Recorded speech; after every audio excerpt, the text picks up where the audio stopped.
So we can start now. First of all, I'll be sharing my strategy in brief. And in the meantime, if you all have any question, you can either ask in the comment box, and I'll also take up some questions that you might be having. For the congratulation comments, thank you everyone. I'll start with my introduction and then I'll move on to my strategy. सबसे पहले I am Kasturi Panda. I belong to the state of Orissa. इस बार UPSC 2022 के civil services examination में मैंने 67 rank हासिल किया है। मेरी ऑप्शनल सोशियोलॉजी थी and this was my second attempt. और मेरी प्रिपरेशन 4 साल की थी। तब मैंने बीच में मेरे स्टेट का पीएससी एग्ज़ाम भी दिया था इन 2021। उसमें मेरी रैंक 14 थी। अगर आप में से कोई स्टेट पीएससी के बारे में भी क्वेश्चंस पूछना चाहते हैं, I will touch on that as well. पहले तो बता दूँगी अपनी स्ट्रैटेजी, फिर we'll move on. Let's start with prelims. I can see some questions that it was quite difficult this year, and you guys must be having some. मेरी अपनी तैयारी इतनी थी कि आई ऑलवेज थॉट कि मेरे लिए कभी कभी वो एलिमिनेशन एंड ट्रिक्स की काम नहीं करती थी। It use to backfire and I was not always sure when I chose something. तो प्रीलिम्स के लिए मैंने पहली बार जो किया था अपना प्रिपरेशन 2020 का, वो काफ़ी डिटेल्ड था, बहुत डिटेल्ड था। इनफैक्ट मैंने पहले अटेम्प्ट में मेंस के लिए ज़्यादा प्रिपरेशन का टाइम नहीं निकाला था।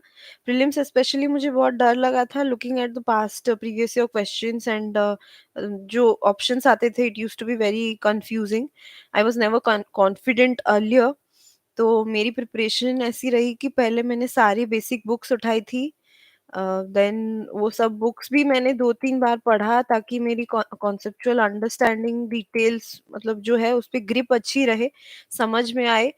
एंड जो भी हम देखेंगे कि एलिमिनेशन या कोई जो नहीं आता है क्वेश्चन, उसको सॉल्व करने के लिए जो स्ट्रैटेजी रही है, उसके लिए भी इट्स इम्पोर्टेंट कि अगर आपका बेसिक्स और कॉन्सेप्ट स्ट्रांग हो सारे जीएस के सब्जेक्ट्स में, ओनली देन ही ये सब सारे ट्रिक्स या एलिमिनेशन काम करते हैं। It will not come with just focusing on current affairs. तो मेरी बेसिक्स जो स्टैटिक वाली प्रिपरेशन, उसको मैंने बहुत ज़्यादा टाइम दिया था।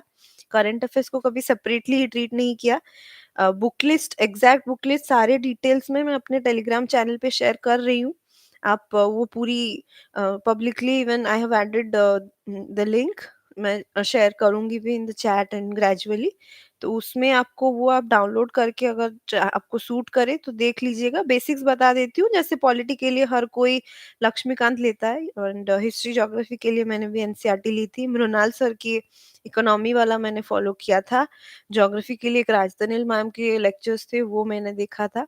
एनवायरनमेंट के लिए शंकर आईएएस की बुक उठाई थी। And gradually these current affairs के लिए मेरा था कि मैंने विजन आईएएस का जो करंट अफेयर्स पीडीएफ होता है monthly, I used to just read that and highlight करती थी। उसको रिवाइज करने का कभी टाइम नहीं मिला। मोस्टली मैंने रिविजन के लिए द कंपाइलेशंस जो आते थे पीटी 365, उसको रेगुलरली यूज किया। काफी सारे रिविजन्स हो चुके थे, सो दैट पूरा कंटेंट जो भी कॉन्सेप्ट्स हो सब कुछ मेरे दिमाग में रहे। मैंने सब्जेक्ट वाइज एक टेस्ट सीरीज भी ज्वाइन किया था। एंड देन उसके बाद फाइनली जब मैंने 2020 में अपना पहले अटेम्प्ट दिया था प्रीलिम्स में, पहले तो डिसाइड किया था कि 3 महीने ही मिलेगा, तो मैं अराउंड 25 to 30 फुल टेस्ट दूंगी apart from the subject wise test. लेकिन जब 4 महीने फिर प्रीलिम्स शिफ्ट हुआ तो एग्जाम आते आते मैंने अराउंड 50 से 50 to 52 full length test practice किए थे। उससे काफी ग्रिप अच्छी हो जाती है। जो भी आप जितने भी एक्सपेरिमेंट्स करना चाहो आप उसमें कर सकते हो। किसी को 60-70 क्वेश्चंस में ही कंफर्ट आ जाती है कि वो लोग उतना ही करें and they are clearing, but मेरी थी कि I always do 90 plus questions. जो मेरा सेफ जोन हुआ करता था, मैं बोलती हूँ that I can like attempt I can get around 100 marks when I am attempting 90 to 92 questions. Strategy भी शॉर्ट में शेयर कर दूंगी। प्रीलिम्स की 3 फेजेस में पेपर सॉल्व करती थी। पहले तो आधा ऑलमोस्ट 1 घंटा 55 मिनट्स टू 1 घंटा मैं लेती थी पहले में करने के लिए। इसमें मैं जो ईज़ी क्वेश्चंस होते थे 30 से 35 उसको परफेक्टली टिक करके डाक इन करती थी। साथ में कुछ क्वेश्चंस ऐसे होते हैं जो मैं एलिमिनेशन करने के बाद 2 ऑप्शन में थोड़ी कन्फ्यूजन हो, but I have a natural inclination to a particular question, उसको भी मैं साथ में इसी 1 घंटे में कर लेती थी। तो I kind of solve around 60 to 65 questions in the first hour. फिर हाफ एन आवर लेके जिसमें ज़्यादा कन्फ्यूजन हो, जो 2 ऑप्शंस करेक्ट वाला पॉसिबिलिटी में, या फिर कोई डिफिकल्ट क्वेश्चन लगे एंड आई थिंक कि मुझे इसके बारे में आइडिया है एंड आई शुड अटेम्प्ट, तो उसको मैं सेकंड फेज में करती थी। देन ये हो गया तो अराउंड तब तक अगर मैं देखती हूँ मैंने 85 86 वाला मार्क कर लिया हो, तो 90 प्लस रीच करने की कोशिश करती हूँ। मैं हमेशा कहती हूँ कि एक प्री डिसीजन मेकिंग होता है जो घर पे ही मैंने डिसाइड करके गया था कि मैं इतना क्वेश्चंस करूंगी। I won't be spending a lot of time in devising a new strategy on the prelims day. तो क्वेश्चन चाहे कितनी भी डिफिकल्ट आए कितनी भी इजी आए, मैं हमेशा इतना ही ये करूँगी, एग्ज़ामिनेशन डे एक्सपेरिमेंटेशन के लिए नहीं होता है। तो अराउंड जैसे मैंने सपोज़ 88 कर लिया, तो 4 और क्वेश्चन्स ऐसे कर लेती थी जो बहुत डिफ़िकल्ट होते हैं। तो उसका लॉजिक ये है कि कहीं एक क्वेश्चन अगर सही हो जाए, तो at least I am getting 0 and उससे कोई नेगेटिव नहीं हो रहा है कुछ। तो ये रही मेरी प्रीलिम्स की स्ट्रैटेजी। 2022 में भी ऐसे ही थी because I comfortably cleared the forest service cut off as well वो प्रीवियस बार। तो मुझे लगी कि ये स्ट्रैटेजी काम करेगी and it worked this time as well. And उसके बाद लेट्स कम टू मेंस। एस्से का अगर मैं बात करूँ, तो एस्से में मुझे बहुत ज़्यादा मार्क्स नहीं आए but I have got above average marks. Essay में मेरी थी कि मैं दोनों एस्से को मैंने एनेक्डोट से ही शुरू किया था। नोट्स मैंने प्रॉपर नहीं बनाए थे but I had some few phrases जो कि मैं लिख के रखती थी कि मेरे दोनों ऐसे में कहीं पे मैं इसको स्प्रिंकल कर दूं इन द बीच बॉडी में, so that the examiner knows कि मैंने थोड़ी कुछ एफर्ट दिया। ऐसे नहीं कि बस पूरा जीएस का ही कंटेंट लिख के डाल दिया ऐसे में भी, नहीं तो वो भी पॉइंट वाइज हो जाएगा। फुल सेंटेंस लिखिए। बहुत ज्यादा पीएचडी लेवल वाली इंग्लिश की एक्सपेक्टेशन नहीं होती। सिंपल लैंग्वेज इनफैक्ट यूज करना चाहिए ताकि आपकी जो सोच है, आपकी जो माइंडसेट है, जो इन्फॉर्मेशन आप देना चाहें वो एग्जामिनर्स के पास सही तरीके से पहुँचे। उसमें कुछ कन्फ्यूजन नहीं होनी चाहिए कि ये इंसान क्या बात कर रहा है। And the examiner should not get irritated with a lot of, अगर आप बहुत सारे complicated words and phrases use करोगे। अगेन आई सेड कि मैंने इंट्रो एनेक्डोट से दी। बॉडी में I used to divide the 2 essays. किसी को एक टेम्पोरल में लिख दिया कि पहले क्या हो रहा है, अभी क्या हो रहा है एंड क्या पॉसिबिलिटीज़ फ्यूचर में है, क्या प्रॉब्लम्स है, क्या सॉल्यूशंस होंगे, चैलेंजेस होंगे। ये एक ओपन माइंडेड ऐसे हो गया। एंड दूसरा ऐसे को मैंने एक फॉर्मेट डाल दिया जैसे उसको हम बोलते हैं पेस्टल, मतलब political, economic, social, technological, environmental, legal, administrative, ये सब एनालिसिस करती थी। ये करने के बाद जब 10-11 पेज हम अप्रॉक्सिमेटली लिखते हैं जो भी वर्ड लिमिट में, उसके बाद एक कंक्लूजन को अच्छे से देना है। आप समराइज़ करिए 2-3 सेंटेंस में क्या लिखा है पूरे एस्से में एंड थोड़े से कैची फ्रेजेस के साथ अगेन मैं कंक्लूड करती थी। जैसे ऑनरेबल पीएम सर के स्पीच में कुछ आ गया, आत्मनिर्भर होना ज़रूरी है, या फिर इंडिया एट 75 एक कुछ फ्रेज हो गया, सबका साथ सबका विकास, इंक्लूसिविटी बहुत इंपॉर्टेंट है, सस्टेनेबिलिटी के बारे में कुछ लिख सकते हैं। जो भारी वर्ड्स होते हैं जो आपसे एक्सपेक्टेड है कि आपको पता होना चाहिए, वो सब आप ऐसे में यूटिलाइज़ कर सकते हैं। कोट्स के बारे में मुझे किसी ने डाउट पूछा था। कोट मैंने इसलिए प्रेफ़र नहीं किया था बिकॉज़ मुझे ऐसा लगता है कि कोट आपको अगर परफेक्टली याद हो, including the adjective, adverb, is, are, सब अच्छे से याद होना चाहिए। कोट को कभी घुमा-फिरा के नहीं लिखना चाहिए। थोड़ा डिसरिस्पेक्टफुल साउंड करता है to the great person who has said it. And मुझे ये सब रटने में थोड़ी दिक्कत होती थी, तो मैंने डिसाइड किया था कि I will not use the quote. हाँ, बट मैंने आइडियाज़ बहुत यूज़ किए हैं।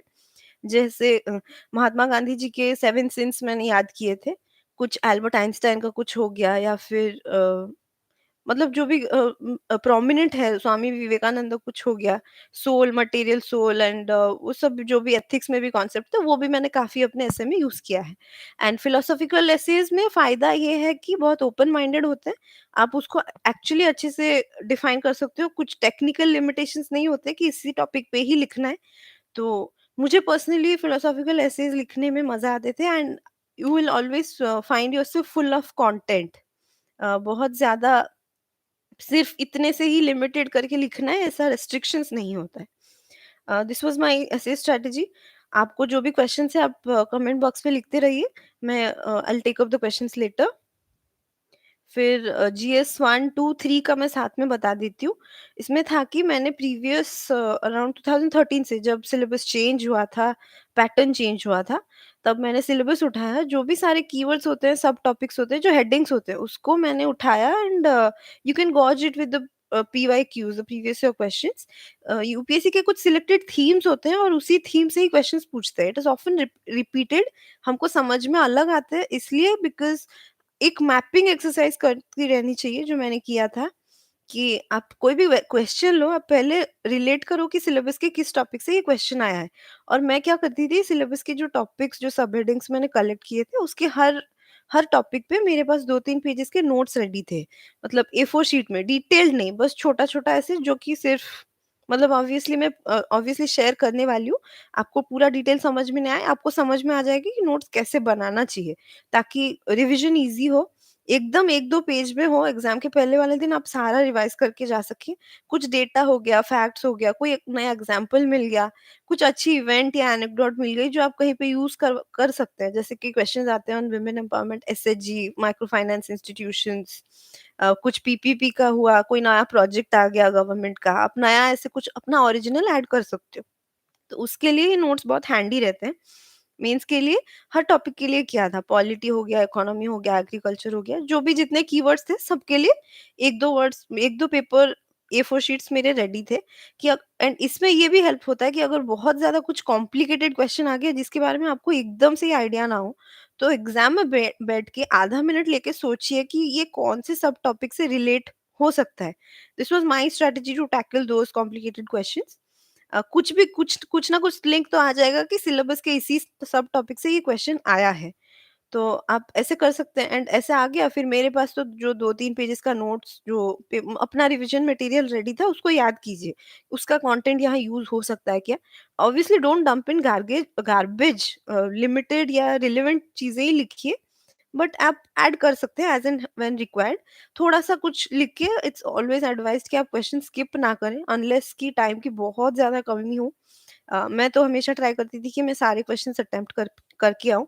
जो बहुत डिफ़िकल्ट लगते थे उसको मैंने ऐसे अटेम्प्ट किया। जीएस 4 की अगर बात करूँ, एथिक्स की, सिमिलरली जितने भी सब टॉपिक्स थे मेरे पास, उसके और थोड़े एथिक्स के लिए मैंने अपने नोट्स में थोड़ा कंटेंट को ज़्यादा ऑर्गेनाइज़ किया था। मैंने फॉर्मेट सोच के रखा था पहले से, अगेन जो प्री डिसीजन मेकिंग मैंने बोला, कुछ फॉर्मेट्स होते थे कि एथिक्स के आंसर में ये सारे कीवर्ड्स तो होने ही चाहिए। अगर इंटीग्रिटी पे कोई क्वेश्चन आया, तो classical conditioning, institutional conditioning, integrity कैसे आती है? ये सब कीवर्ड्स आप ज़रूर यूज़ करें। ह्यूमैनिटेरियनिज़्म कैसे सीखना है? हेडोनिज्म क्या होता है, एंड गवर्नेंस पे कुछ जो हो गए, code of ethics, code of conduct, ये सब प्रॉपरली आप किसी भी क्वेश्चन में यूज कर सकते हैं जहां पे भी कंटेंट की कमी हो। वैसे मैंने कुछ फॉर्मेट्स रेडी किए थे कि ये कंटेंट ऐसे सिमिलर क्वेश्चंस में तो ऐड करने ही करने हैं, एंड साथ में बहुत सारे एग्जांपल्स, जीएस के भी सारे एग्जांपल्स आप एथिक्स में दे सकते हैं। कोई बाउंड्री नहीं है, लिमिट नहीं है, बस रिलेवेंट होना चाहिए। एकदम से अलग चीज मत लिखिए। एंड जैसे कि इंटरनेशनल एथिक्स हो गया, सऊदी अरेबिया में कोई प्रॉब्लम हो रहा है, यूक्रेन में क्या इश्यू हो रहा है, ये सब आप याद रखिए। And even if the question is not on international ethics, suppose कुछ ह्यूमैनिटी पे क्वेश्चन आया कि हेल्प करने के बारे में आया, जो कोट्स आते हैं, कोट्स में आप क्या समझते हैं उसको, इन सब चीज़ों में भी आप ये एग्जाम्पल्स यूज कर सकते हैं। एंड कोट्स का मैंने एक अपना फंडा यूटिलाइज किया कि जो भी कोट आए, कोई ग्रेट में है ना, एकदम से मैं अग्री नहीं करती थी। I use to put in arguments for and arguments against, 2 pages मिलते हैं 10 मार्क्स के लिए। तो एक पेज में मैं आर्गुमेंट्स फॉर लिखती हूँ, एक पेज में आर्गुमेंट्स अगेंस्ट लिखती हूँ। अगर ज़्यादा इंक्लिनेशन है कि फॉर के लिए, तो आप कंक्लूजन में ये लिख सकते हैं कि आर्गुमेंट्स वाला फॉर वाला साइड आर्गुमेंट्स अगेंस्ट वाले साइड से भारी है। तो ethically this thing is right और this thing has a grey area, exactly इसको कंक्लूड नहीं कर सकते। ये सब भी आप लिख सकते हो। एंड केस स्टडी के लिए भी सिमिलर, ऐसा नहीं है कि केस स्टडी वाला कोई क्वेश्चन हो तो आप सिर्फ स्टेप्स लिखें कि आपको क्या-क्या करना है एज़ एन एडमिनिस्ट्रेटर। ज़्यादा क्वेश्चंस तो वैसे ही आ रहे हैं। कि मतलब जो short term, medium term and long term effects होते हैं, वो तो मैं लिखती हूँ। साथ में एक पेज हमेशा यूटिलाइज़ करती हूँ to add certain more keywords. उसके पीछे की जो बेसिक थ्योरी है, जो कॉन्सेप्ट्स है, उसको भी आप ज़रूर ऐड करें। मेरा मतलब इसका लॉजिक ये है कि एग्ज़ामिनर को पता चलना चाहिए कि आपने ये एफर्ट दिया है। अगर आपने प्रिपेयर किया है तो क्यों नहीं लिखेंगे? अपने आप को रेस्ट्रिक्ट नहीं करना है, बाउंड्री नहीं देना है कि मैं इस क्वेश्चन में सिर्फ़ इतना लिखूँगी या लिखूँगा एंड आगे बढ़ जाऊँगा। तो I always use to like whatever relevant things you find, उसको नया करके, उसको ओरिजिनल करके, उसको ओपिनियन अपना भी कुछ ऐड कर दे कभी कभी।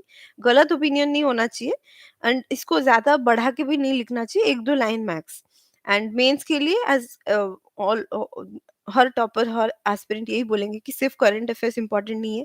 करंट अफेयर्स तो बीच बीच में या तो एग्जाम्पल में आएंगे, या फिर इंट्रोडक्शन में आएंगे, या तो क्वेश्चन के टोन में आएंगे। लेकिन आपका जो बेसिक चीज है, जो आपका कंटेंट मेजर 99% कंटेंट आपके स्टेटिक सिलेबस में आएगा, तो उस पे अपना ग्रुप ग्रिप बढ़ाइए। करंट अफेयर से डरना नहीं है। इनफैक्ट मैंने करंट अफेयर्स को कोई सेपरेट सब्जेक्ट ही कभी ट्रीट नहीं किया है। अगर आपका कोई पीडीएफ रह गया, आप उसको कवर नहीं कर पाए, ठीक है, उससे पैनिक नहीं करना। पर अगर आप अपना स्टैटिक वाला पोर्शन मिस कर रहे हैं, then you are out of the race. ये चीज हर एस्पिरेंट करेगी, हर अच्छी एस्पिरेंट, हर अच्छा aspirant, they will do this. तो उतना मार्क्स के लिए always you have to fight, और उसको खत्म करने के बाद ही आप करंट अफेयर्स उठाएं। ये मेरी एडवाइस होगी। सिमिलरली ऑप्शनल, ऑप्शनल मेरी सोशियोलॉजी थी। बुक लिस्ट अगेन आप एग्जैक्ट बुक लिस्ट आप टेलीग्राम से कलेक्ट कर सकते हैं। मैंने पहले, सबसे पहले, since I am from technical background, मैं कंप्यूटर साइंस ग्रेजुएट हूँ। मुझे ह्यूमैनिटीज की लैंग्वेज इतनी अच्छी सी समझ में नहीं आती थी।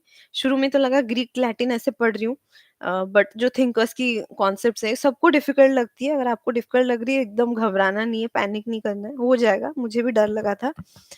सबसे पहले मैंने ये किया कि मैं बोलती हूँ कि हर सब्जेक्ट की ना एक अपनी-अपनी लैंग्वेज होती है। आप उसी सब्जेक्ट की वो मतलब जो टर्मिनोलॉजीज़ है, जो पर्टिकुलर कीवर्ड्स है, उसको यूज़ करेंगे, तभी आपको सोशियोलॉजी वाला आंसर सोशियोलॉजी वाला लगेगा। सोशियोलॉजी में पॉलिटिकल साइंस जैसे आंसर्स नहीं लिखने चाहिए, हिस्ट्री जैसा नहीं। मतलब हालाँकि हम पेपर 2 में बहुत सारे इंडियन हिस्ट्री वाला पार्ट भी पढ़ते हैं, जो ज़मींदारी में क्या इश्यू था, लैंड रिफॉर्म्स, फ्यूडलिज्म, ये सब सोशियोलॉजी में कॉन्सेप्ट्स हैं। बट आप इसको सीधे-सीधे ऐसे नहीं लिख सकते, वरना ये हिस्ट्री वाला आंसर ही लगेगा। तो उसको सोशियोलॉजिकल कॉन्सेप्ट बनाने के लिए आपको सोशियोलॉजी के लैंग्वेज पे ग्रिप होना बहुत ज़रूरी है। तो वो लैंग्वेज समझने के लिए वो मैंने एनसीईआरटी उठाई थी पहले क्लास 11-12 की। उसको अच्छे से मैंने 2 बार रीडिंग मारी, नोट्स नहीं बनाई थी, और बाद में भी कभी लौट के पढ़ाई नहीं की मैंने एनसीईआरटी। 2 बार स्टार्टिंग में अच्छे से रीडिंग लगानी है। ईज़ी मतलब लैंग्वेज है उसकी, आपको समझ में आ जाएगा कि सोशियोलॉजी है क्या चीज़। उसमें अगर if you are complete beginner, तो ही आपको मेरी स्ट्रैटेजी समझ में आएगी। अगर आपकी सोशियोलॉजी में बैकग्राउंड है, then obviously you will find it more relatable, and आप सीधे ही जो बुक्स होते हैं यूपीएससी के लिए उसमें जा सकते हैं। उसके बाद मैंने फिर इग्नू वाले बुक्स डाउनलोड किया था। अगेन शुरू में मैंने डिस्क्लेमर नहीं दिया। ये बीच में ऐड इंटरप्ट करके ऐड करना चाहूँगी कि आप मेरी स्ट्रैटेजी को सिर्फ तभी सुने, तभी एक्सेप्ट करें अगर आप, this will suit you more, अगर आप खुद प्रिपेयर कर रहे हो। नेचुरली मेरी रिसोर्सेज बहुत ज़्यादा थी initially, because I was preparing from home, and internet में तो सब कुछ अवेलेबल है। आप सर्च करोगे तो आप खो जाओगे रिसोर्स की दुनिया में। तो सेम चीज़ मेरे साथ भी हुआ था। And if you are preparing by yourself, तो आपको ये रिलेटेबल लगेगा।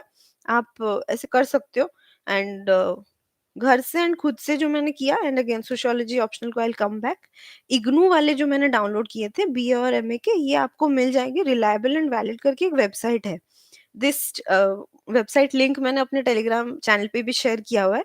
उस वेबसाइट से सब लिखा था कि जो इग्नू वाले नोट्स के कौन-कौन से चैप्टर, बीए के कौन-कौन से और एमए के कौन-कौन से चैप्टर इम्पोर्टेंट है। इसको आपको पढ़ने से समझने में आसानी होगी। तो वो सब मैंने किया था। जैसे थिंकर्स वाला हो गया, थोड़ा मेथोडोलॉजी वाला कुछ हो गया।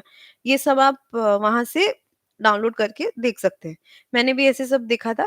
प्रॉपर नोट्स नहीं बनाए थे, बट हाँ, थिंकर्स वाला पार्ट का कुछ-कुछ जो आइडियाज़ थे, जो इम्पोर्टेंट है, जो बेसिक्स है, डेफिनिशंस हो गया, इंट्रोडक्शन के लिए कोई अच्छा आपको स्टेटमेंट मिल गया, तो उसको आप कलेक्ट करके रखें। मैंने ये सब अपने नोट्स में ऐड किए थे। नोट्स बनाने के लिए भी मुझे बहुत टाइम लगा था। अपने पहले अटेम्प्ट में मेरे नोट्स बहुत हैफ़-ज़ैड थे, इधर-उधर सब, एंड रिवीजन में बहुत प्रॉब्लम हुआ, जिसकी वजह से मेरी पेपर 1 में तो मार्क्स बहुत अच्छे थे, ऑलमोस्ट हाईएस्ट जितना था, लेकिन सेकंड पेपर में मैंने बहुत खराब मार्क आए थे, around 100 something. Reason was that कि रिसोर्सेज़ बहुत थे, प्रिपरेशन बहुत थी, बट मैंने ठीक से रिवाइज़ नहीं किया था, and I couldn't execute all my thoughts on the answer paper. तो मैंने दूसरे अटेम्प्ट में ही डिटेल नोट्स बनाना शुरू किया, जो जब भी मुझे टाइम मिला। नोट्स बनाने की स्ट्रैटेजी अगेन, पीवाईक्यूज़ को आइए, मतलब जो प्रीवियस ईयर क्वेश्चन है, उसको भी मैं टेलीग्राम पे अपलोड करूँगी, तब आपको ज़्यादा अच्छे से समझ में आएगी कि मैं क्या बोल रही हूँ। प्रीवियस ईयर क्वेश्चन्स में ये किया था कि मैंने जो भी जितने भी क्वेश्चन्स हैं, आप सबको सिर्फ टॉपिक वाइज़ सेग्रीगेट मत कीजिए। टॉपिक वाइज़ सेग्रीगेटेड तो आपको मिलेंगे, बहुत सारे बुक्स अवेलेबल हैं मार्केट में जो चैप्टर वाइज़ आपको क्वेश्चन सेग्रीगेट करके देंगे। I did an extra task by my self कि मैंने वो टॉपिक को फिर से खुद से लिखा था, एंड टॉपिक के जो सब टॉपिक्स होते हैं, suppose work and economic life हो गया, तो उसमें feudal society, capitalist society, what are the changes in work and economic life, उसमें थिंकर्स क्या है, ये सब जो भी है, उसको मैंने अपने सब पार्ट्स में डिवाइड किया, and then again I used to put in the questions there. तो आपको समझ में आएगा कि इस पर्टिकुलर सब टॉपिक में आपको किस तरह का कंटेंट चाहिए, इस पर्टिकुलर सब टॉपिक में किस तरह का क्वेश्चंस यूपीएससी पूछ रही है। एंड ऑप्शनल का एक्चुअली प्रेडिक्शन बहुत ईज़ी हो जाता है। मेंस में जैसे हम प्रेडिक्ट नहीं कर सकते कि किस पार्ट से क्वेश्चन आएगा कौन से साल में, बट ऑप्शनल में अक्सर क्वेश्चंस रिपीट होते हैं, एंड बहुत सारे क्वेश्चंस रिपीट होते हैं, apart from the very difficult questions जिसका आंसर किसी को भी पता नहीं होता है। तो पहले if I come to these general questions, तो उसको मैंने ये जब सेग्रीगेट किया था, मैंने सारे टॉपिक वाइज एंड देन सब टॉपिक वाइज किस चीज़ का मुझे कंटेंट चाहिए, तो उसको फिर मैंने ए4 शीट्स में नोट्स बनाने शुरू किए। कोई जो भी टॉपिक आया उस टॉपिक को पहले डिफाइन कीजिए। पेपर के सबसे ऊपर वाले जो 1/4 हिस्से में आप डेफिनिशन और उसका कोई पर्टिकुलर एग्जांपल समझने के लिए जो भी आप एग्ज़ैक्टली अपने आंसर्स में लिखेंगे उसको लिखिए। फिर नोट्स में यू कैन कंटिन्यू कि जो भी सारे क्वेश्चंस आ रहे हैं उसके ही आंसर्स के क्या-क्या कंटेंट चाहिए बॉडी में, उसको मैंने कलेक्ट करना शुरू किया। रिसोर्सेज मल्टीपल अगेन थे जो कि पढ़ने के बाद मैंने सब एक जगह उसको किया। उपेंद्र सर के नोट्स फ्रीली अवेलेबल थे, महापात्रा सर के नोट्स, तो सारांशु सर जो मतलब इन सर्विस हैं अभी, उनके नोट्स मैंने यूज़ किए थे। अनु कुमारी मैम के ब्लॉग पे आपको ये रिसोर्स वाली डिटेल्स भी मैंने कलेक्ट की थी, एंड उसके बाद मैंने भी फिर ऐड की थी जैसे नेहा भोसले मैम की नोट्स मैंने डाउनलोड किया, एंड वहाँ से भी आपको बहुत सारा कंटेंट मिल जाएगा। मैम ने सब कुछ एग्रीगेट करके रखा था। ऐसे हो गया कुछ नोट्स। देन हार्लम बॉस जो भी चैप्टर्स है वो अनु कुमारी मैम के स्ट्रैटेजी से मैंने देखा था कि कौन-कौन सा चैप्टर्स इंपॉर्टेंट है। सारे चैप्टर्स में पढ़ने की ज़रूरत नहीं पड़ेगी। The blue Harlem boss. फिर मैंने रिट्ज़र वाली जॉर्ज रिट्ज़र वाली बुक भी थोड़ी-सी पढ़ी थी, एंड पेपर 2 में even I used modernisation of Indian tradition and social background of Indian nationalism, जो ए.आर. देसाई सर की बुक है, वो भी मैंने बस देखी थी, वहाँ से मैंने नोट्स नहीं बनाई थी।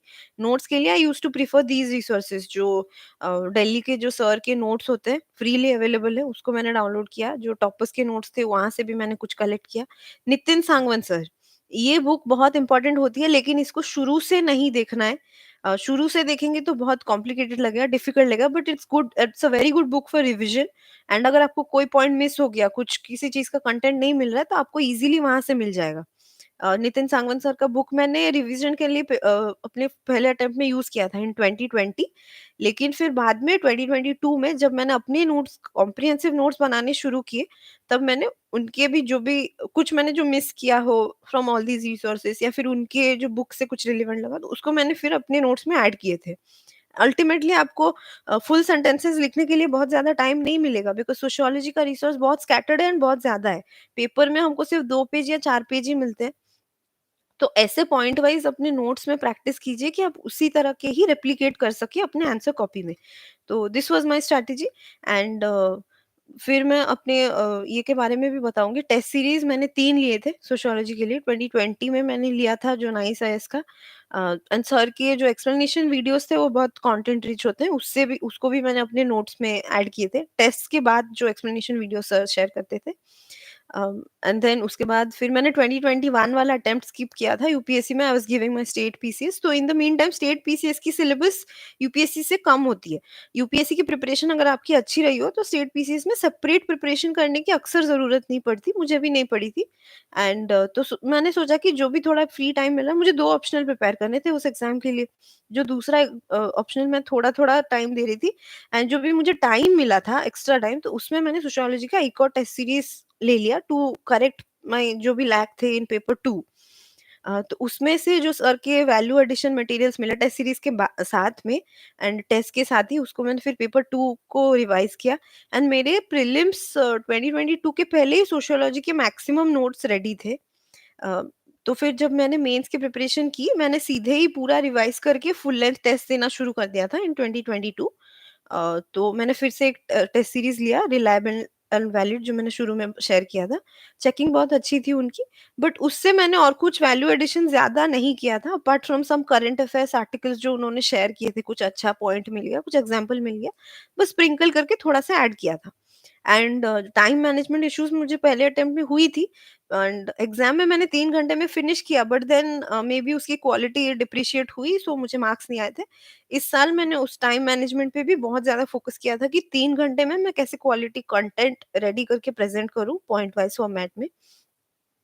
ये थी मेरी स्ट्रैटेजी। सोर्सेस और बुक लिस्ट मैं पूरा ही शेयर कर रही हूँ, जीएस की भी और ऑप्शनल की भी। I will send the link to everyone. And फिर अगर कुछ बोलूँ, जीएस की जो टेस्ट थी, जीएस की टेस्ट सीरीज मैंने पहले टाइम में फॉरमाइज की दी थी। उसके जो कंटेंट होते हैं, जो सॉल्यूशंस कंटेंट होते हैं, वो भी आपको जो पुराने साल के भी अगर मिल जाए फ्रीली अपलोडेड जो हो रहे हैं सब्जेक्ट वाइज, मेंस की टेस्ट सीरीज मैंने लिखी नहीं थी, लेकिन मैं डाउनलोड करके पढ़ती थी। उससे आपका कंटेंट एनरिच हो, कहीं कुछ नया कुछ मिल गया तो आप यूज कर सकते हैं। एंड इस अटेम्प्ट में मैंने विजन की टेस्ट सीरीज दी थी। मेंस के लिए मैंने सिर्फ 2 ही ये टेस्ट सीरीज लिया है। 2021 में कोई टेस्ट सीरीज नहीं लिया था।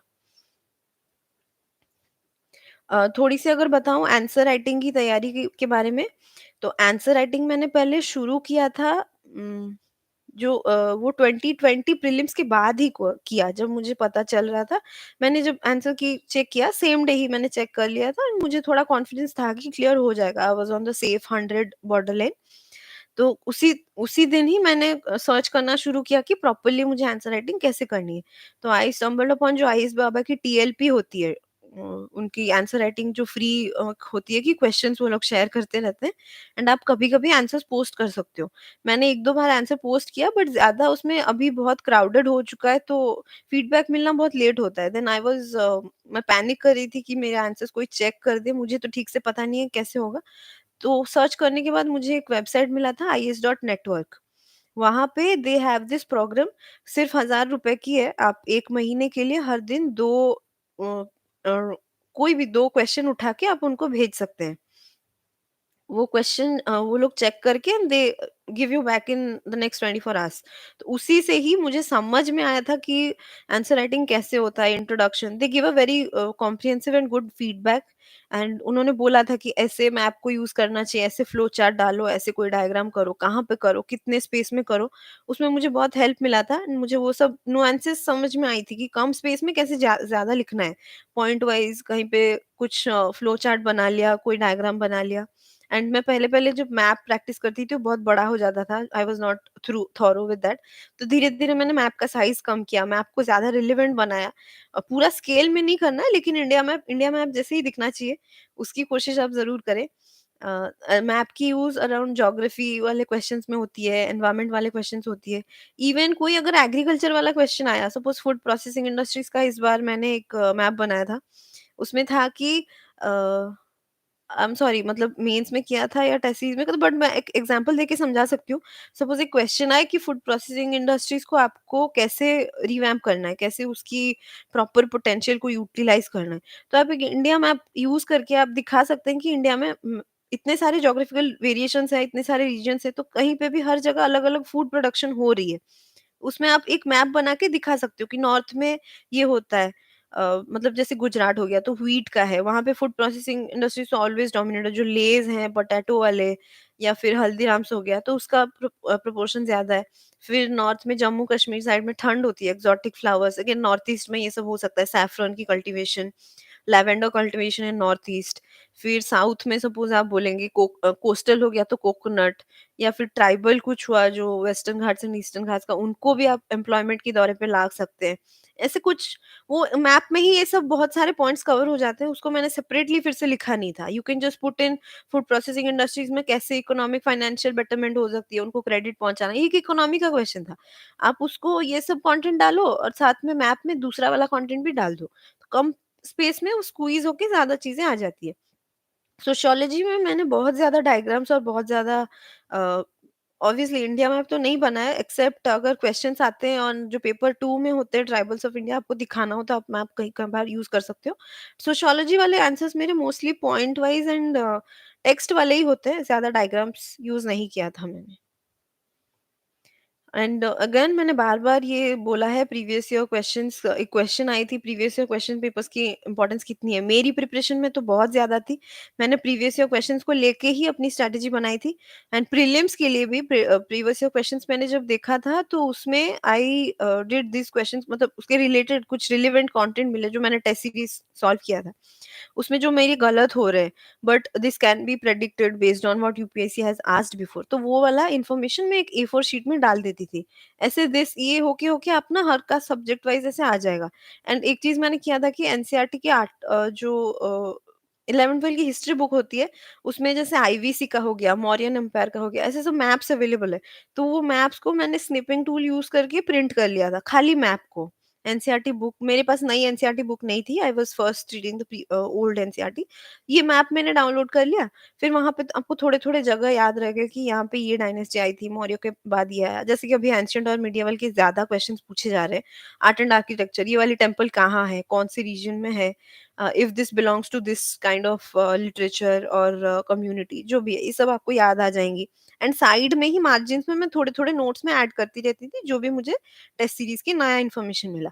ऐसे मैंने ज्योग्राफी एनवायरनमेंट के भी डायनामिक क्वेश्चंस आते हैं, तो उसमें भी मैंने टेस्ट सीरीज से थोड़ा जो इन्फॉर्मेशन रेडी किया था, ये अगेन याद करके कहीं लिखना नहीं है, तो एकदम स्क्रिबलिंग वाला हैंडराइटिंग था, सो दैट सिर्फ मुझे याद रहे।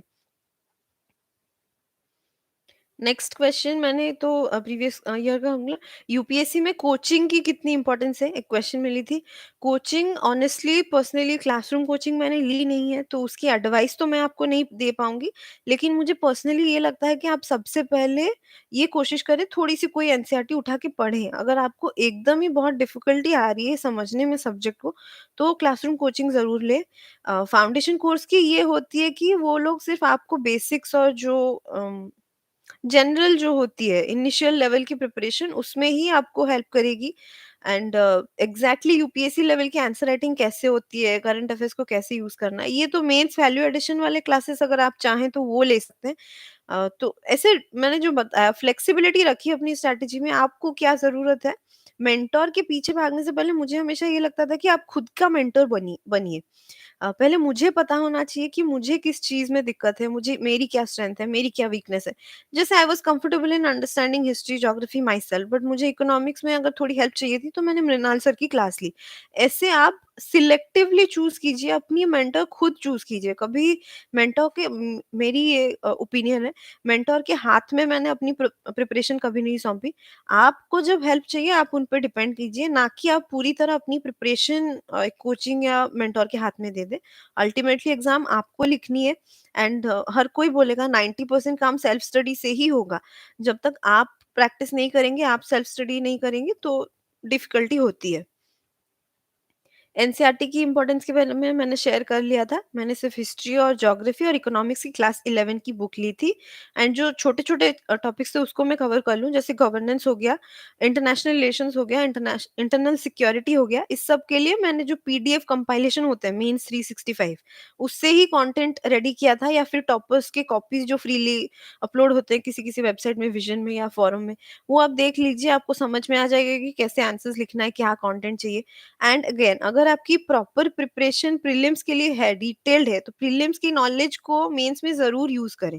जो चीज आपने याद रखी हो, वो इन्फॉर्मेशन, कहाँ सबमिट्स हो रहे हैं, क्या कन्वेंशन है, कन्वेंशन का मतलब क्या है। सपोज इंटरनेशनल रिलेशन का कोई क्वेश्चन आया, इंडिया यूएसए, बट आपने प्रीलिम्स में तो तैयारी की होगी कि करंट अफेयर्स में इंडिया और यूएस में क्या चल रहा है। ये सब एग्जाम्पल्स आप मेंस के आंसर में जरूर लिखें। एग्जाम अगेन एग्जामिनर को कन्वे कीजिए कि आपने एफर्ट दिया हुआ है। एनसीईआरटी पढ़ने का तरीका है, मैंने सिर्फ रीडिंग किया था, बार-बार उसको रिवाइज़ नहीं किया था। नोट्स मैंने जीएस के लिए मैं प्रेफ़र नहीं करती थी, प्रीलिम्स के लिए, मेंस के लिए भी मैंने वो नोट्स बनाए जो कि एग्ज़ैक्टली मैं आंसर कॉपी में लिख पाऊँ। बुक वाले कंटेंट के नोट्स मैंने कभी नहीं बनाए, उसको मैं रिविज़न ही प्रेफ़र करती थी। करंट अफेयर्स के बारे में मैंने बता दिया। मंथली मैं सिर्फ जो मंथली पीडीएफ्स आते हैं उसको एक बार रीडिंग लगाती हूँ, उसको हाइलाइट करती हूँ अगर कुछ इम्पोर्टेंट हुआ। जो पीटी 365 और मेंस 365 हुआ, वो मैं ज़्यादा प्रेफ़र करती थी फॉर रिविज़न। यूपीएससी की तैयारी में आई थिंक 2 साल सफिशिएंट है। कभी-कभी कुछ लैकुनास रह जाते हैं, कभी-कभी कुछ कम ज़्यादा हो जाता है, इसलिए ज़्यादा लगा, मुझे 4 साल लगा, बट आई विश कि आप सब पहले अटेम्प्ट में ही बहुत ज़्यादा सक्सेसफुल हो जाएँ। एंड प्रॉपर अच्छे से करेंगे सब होगा। मुझे एक इन्फॉर्मेशन एक्सप्लोरेशन जैसा मिल गया था। मैंने पहले अटेम्प्ट में बहुत सारे रिसोर्सेज़ लिए थे एंड मुझे रिविज़न में बहुत प्रॉब्लम हो रहा था। तो इसीलिए मेरे एफर्ट्स थोड़े इधर-उधर हो गए एंड मार्क्स अच्छे नहीं आए। किसी-किसी पेपर में मैंने जैसे मेंस में जीएस 2 में मेरे बहुत अच्छे मार्क्स थे, जीएस 1 में कम थे और सोशियोलॉजी के पेपर 1 में बहुत ज़्यादा थे, पेपर 2 में कम थे। तो इस बार आप मेरी मार्कशीट देखिए, मैंने शेयर किया हुआ है चैनल में। किसी भी सब्जेक्ट में मुझे बहुत ज़्यादा मार्क्स या बहुत कम मार्क्स नहीं मिले। I am of that balance category. Her paper में मुझे good above average better marks मिले हैं प्रीवियस टाइम से। सो व्हाट आई से इज अबाउट बैलेंस। आप 2 साल लीजिए, 1 साल लीजिए, 3 साल लीजिए, ग्रेजुएशन से शुरू कीजिए या बाद में शुरू कीजिए, ये कंप्लीटली आपकी डिसीजन है। फ्लेक्सिबिलिटी कि आप कितना टाइम दे सकते हैं, कब प्रिपेयर कर सकते हैं। लेकिन बस इतना याद रखिए, फ्लेक्सिबल रहिए, परफेक्शन के साथ जाइए, अच्छे से प्रैक्टिस कीजिए, हो जाएगा यूपीएससी। उसके साथ साथ ही चलेगा। एनसीईआरटी नया पुराना मैंने बता दिया था। आप हिस्ट्री का भी बेटर होगा कि तमिलनाडु वाली बुक लें। एंड ओल्ड एनसीईआरटी मैंने प्रेफर की थी, लेकिन अभी पेपर वैसे भी चेंज हो रहा है। आर्ट एंड कल्चर के लिए मैंने नितिन सिंघानिया भी लिया था। न्यूज़पेपर के बारे में बता दूं, न्यूज़पेपर मैंने न्यूज़पेपर से नोट्स कभी नहीं बनाए। कुछ लोगों को मतलब हेल्प करती है। आपको अगर आदत है तो आप उसको कंटिन्यू रखिए, कोई पर्टिकुलर स्ट्रैटेजी को एकदम चेंज मत कीजिए। अगर मेरी कोई बात आपको रिलेवेंट लग रही है तभी जाके उसको एक्सेप्ट करें। जैसे कि इस बार 900 प्लस टॉपर्स हैं, तो हर किसी की स्ट्रैटेजी अलग ही होगी। आपको 900 डिफरेंट टाइप ऑफ स्ट्रैटेजीज़ मिलेगी। हर किसी को दूसरी-दूसरी अलग-अलग चीज़ें काम करती है। एक स्ट्रैटेजी कभी 2 लोगों के लिए साथ में नहीं आ सकती। तो आप ये देखिए कि आपको क्या सूट कर रहा है। मैंने न्यूज़पेपर्स अराउंड 30 मिनट्स या 45 मिनट्स हर दिन पढ़ने की आदत रखी है। हैबिट को कंटिन्यू कीजिए। न्यूज़पेपर से नोट्स नहीं बनाएँ। बस ये होता है कि मेरे दिमाग में रहना चाहिए कि साथ में क्या-क्या हो रहा है दुनिया में। पर्सनैलिटी टेस्ट के टाइम पे मैंने 2 न्यूज़पेपर्स ऑर्डर करनी शुरू कर दी थी। उसके पहले मैंने सिर्फ़ द हिंदू किया। पर्सनैलिटी टेस्ट के 2 महीने पहले मैंने द हिंदू और इंडियन एक्सप्रेस दोनों लिया था। पर्सनैलिटी टेस्ट की अगर बात करूँ, again coming back to strategy, तो उसमें मैंने पहले अटेम्प्ट में जब मैं इंटरव्यू तक गई थी तभी मेरी प्रिपरेशन, आप जो डैफ फिल करते हैं उस पे आप देखिए आपके कीवर्ड्स क्या है, आपका मतलब जो भी आपका बैकग्राउंड है, एक्सपीरियंस है काम में कुछ, उसको आप ठीक से प्रिपेयर करें। जो हॉबीज हैं उसको ठीक से प्रिपेयर करें। दे एक्सपेक्ट कि अगर आप ये चीज़ लिख रहे हैं तो एक्सपर्टीज होनी चाहिए उस चीज़ में। साथ में करंट अफेयर्स बहुत इंपॉर्टेंट है। इन जो न्यूज़पेपर रीडिंग हर दिन वाली इम्पोर्टेंस पर्सनैलिटी टेस्ट में बहुत इंपॉर्टेंट हो जाती है। क्योंकि प्रीलिम्स और मेंस के तो अक्सर क्वेश्चन 1 महीने पहले बन जाते हैं, तो एग्ज़ैक्ट इन्फॉर्मेशन आपको याद ना रहे तो भी ठीक है, वो 1 महीने में। लेकिन पर्सनैलिटी टेस्ट आपकी जब तक हो नहीं जाती, उसी दिन सुबह की न्यूज़ भी आपके लिए बहुत ज़्यादा इंपॉर्टेंट होगी। इनफैक्ट मुझे इस बार पूछा भी गया था। 2 इंटरव्यू एक्सपीरियंसेस हैं मेरे। पिछली बार थोड़े नंबर कम आए थे, इस बार ज़्यादा आए। पिछली बार थोड़ा फैक्चुअल क्वेश्चंस था तो I lost my confidence and but हाँ, एंड तक आपको काम रहना है। एडवाइस यही रहेगा कि काम रहें, पोलाइट रहें। जो आपको क्वेश्चंस पूछ रहे हैं they have a greater work experience than my age. तो डर होनी नेचुरल है, नर्वस लगेगा। बट देन आप रूम में जाएँगे तो बोर्ड्स काफ़ी का कोर्डियल होते हैं आजकल। They will make you sit down and relax. थोड़ी-सी बताएँगे कि ये कोई क्रॉस क्वेश्चनिंग नहीं है। आप आराम से बैठ के फिर धीरे-धीरे आंसर्स दीजिए। जो कहते हैं अक्सर कि this is not a test of knowledge, test of personality. मेरी ओपिनियन ये है कि पर्सनैलिटी भी नॉलेज से ही आएगी। जब तक आपके पास बोलने के लिए कुछ ना हो, कंटेंट ना हो, तो आप क्या ही बोलेंगे। तो आपको मैंने क्या किया था कि इस बार अपने मेंस और सोशियोलॉजी की भी जो भी है थोड़ा-सा मैंने रिवाइज़ किया था। उसको बहुत अच्छे से रटने की ज़रूरत नहीं है। एक बार फ्लिप कीजिए, देख लीजिए कि क्या-क्या होता है सब। आप क्योंकि आपको फिर ओपिनियंस की ज़रूरत पड़ेगी। ओपिनियंस के लिए कंटेंट चाहिए कि इसको कैसे बोलूँ, उसको कैसे बोलूँ। एंड इंटरव्यू में दे अक्सर वो लोग जज करते हैं, सही-गलत नहीं देखते। आप क्या बोल रहे हैं that is not very important, लेकिन आप जो बोल रहे हैं वो क्यों बोल रहे हैं? इस बच्चे ने ऐसा आंसर क्यों दिया, वैसा आंसर क्यों नहीं दिया? व्हाई डिडन्ट शी से दिस इंस्टेड ऑफ दैट? ये चीज़ बहुत मैटर करती है and this is how your personality is reflected. जब तक आपके पास नॉलेज नहीं होगी, आप ओपिनियन भी नहीं दे सकते। तो नॉलेज पे ग्रिप रखिए, एकदम छोड़ के नहीं जाना है जो प्रीलिम्स और मेंस की है। एंड इंटरव्यू के लिए एकदम डरना नहीं है।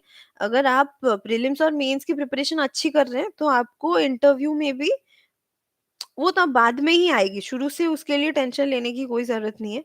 आप प्रीलिम्स और मेंस की प्रिपरेशन अच्छे से कीजिए, उसमें भी आपको हेल्प मिल जाएगी। एंड इंटरव्यू एक्सपीरियंस एक्चुअली जो प्रिपरेशन हो काफ़ी रिलैक्सिंग होती है। कंटिन्यूअसली 8-10 घंटे पढ़ने की ज़रूरत नहीं है, हो जाती है दिन में 2-3 घंटा अगर आप दें, थोड़ा बैकग्राउंड रिसर्च कीजिए, सब कीजिए। This is all about my interview experience. And इस साल तो इनफैक्ट मेरे क्वेश्चंस काफी प्रेडिक्टेबल लाइंस पे आए थे। कंप्यूटर साइंस मेरा बैकग्राउंड है, we discussed a lot on cyber security, मेरे स्टेट के बारे में कुछ क्वेश्चंस आए थे। सेम डे मैंने जो करंट अफेयर्स की इंपॉर्टेंस बोली पिछली बार भी, जिस दिन मेरी इंटरव्यू थी, just previous day national infrastructure pipeline announce हुआ था। तो आई गॉट अ क्वेश्चन कि मतलब उसमें डिफरेंस क्या होता है मोनेटाइजेशन में, रेंट में, लीज में, एंड फाइनली जो सेलिंग में, डिसइन्वेस्टमेंट में, इस सब में क्या होती है। अगर आप ये पढ़ के नहीं जाओगे सेम डे न्यूज़पेपर, तो डिफिकल्टी होगी बताने में। इस साल मेरी क्वेश्चन थी जिस दिन I went for interview, silicon valley bank rupture होने वाली न्यूज़ आई थी, उसी दिन सुबह आई थी। तो जाहिर सी बात है किसी पीडीएफ ने किसी करंट अफेयर्स मंथली मैगजीन में कवर नहीं किया होगा। तो ये है इम्पोर्टेंस न्यूज़पेपर की। And but I was expecting that मेरी बैकग्राउंड उसी में है। Silicon valley bank is in USA, and mostly software जितने बिग टेक्स होते हैं वहां पे उनकी सेविंग्स रही हुई होती है। एंड उसमें अगर वो फेल हो जाए तो इंडिया पे इम्प्लीकेशंस क्या है, ये सब आपको समझ के जाके ओपिनियन देना है। एग्जैक्टली इट्स नॉट इम्पोर्टेंट कि मैं बोलूं कि ये फेल हो जाएगा तो इंडिया में ये प्रॉब्लम होगा। मैं इकोनॉमिस्ट एनालिस्ट नहीं हूँ, बहुत ज्यादा एक्सपर्टीज साउंड नहीं करना है। लेकिन आप जब बोले उसको पोलाइटली बोले, हम्बली बोले, काम होके बोले। एंड जो जब नहीं पता हो तब भी एकदम पोलाइट होके एक्सेप्ट करना है कि I am not aware about this, I definitely read on this sir, ऐसे बोल के question. And they are like very cordial. अगर आप मना कर देंगे they will not pressurise you to like continue with the same question, वो लोग टॉपिक चेंज भी कर देते हैं।